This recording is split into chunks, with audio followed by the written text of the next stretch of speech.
ఎందుకు బీజేపీ జెండా కింద చేరవలసింది? వాళ్ళు ఇచ్చిన వాగ్దానాలు నిలబెట్టుకోవడం లేదు, ప్రజల్లో కూడా ఫెయిల్ అయిపోయింది కాబట్టి, ప్రజలు చిత్తరిస్తున్నారు కాబట్టి. ఎందుకు అనౌన్స్ చేయడం జరిగింది? సంటి ప్రభు ఏం చేశాడు బీజేపీ కంటే? ఈ పాపం నిలబెట్టడం మాకు సంతోషదాయకం. మేము మీకు సహకరిస్తున్నాము.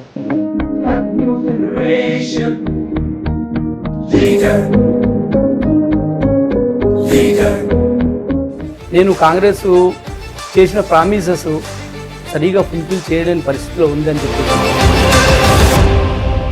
బీజేపీకి సంబంధించిన లోకల్ నాయకులు మిత్రులు మీరు బీజేపీ వైపు వస్తే బాగుంటుందని. 5 సంవత్సరాలు టీఆర్ఎస్ కేసీఆర్ సారథ్యంలో ఫెయిల్ అయింది కాబట్టి దామోదర్ రాజనరసింహ గారి గెలుపు గురించి నేను శాయశక్తుల కృషి చేసి నరేంద్ర మోడీ గారి సారథ్యంలో భారతదేశం అభివృద్ధి పదంలో నడుస్తూ ఉంది. మరీ ముఖ్యంగా రూరల్ డెవలప్మెంట్లో కూడా బీజేపీ యొక్క మార్పు ఉందని నేను తెలుసుకున్నాను. కాంగ్రెస్ జెండా వదలడం కానీ మీకు బాధ అనిపించలేదా? కానీ ప్రజలకు నచ్చిన విధంగా కాంగ్రెస్ పార్టీ పనిచేయడం లేదు కాబట్టి.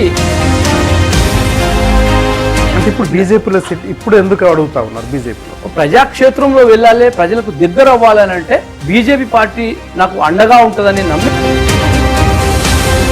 ఇప్పుడు కూడా పబ్లిక్ ఉన్నాడంటే దామోదర్ శిశుడు సంటి ప్రభు. దామోదర్ గారు నాకేమన్నట్టు ఒత్తిడి చేయలేదు, నాకు ఎలాంటి ప్యాకేజీలు ఏమి ఇవ్వలేదు. నా కూతురు జడ్పీటీసీగా అభ్యర్థిగా భారతీయ జనతా పార్టీ నిర్ణయించింది. ఆయన ఎమ్మెల్యే నా సీట్ ఇస్తానని నేను వెళ్ళాను.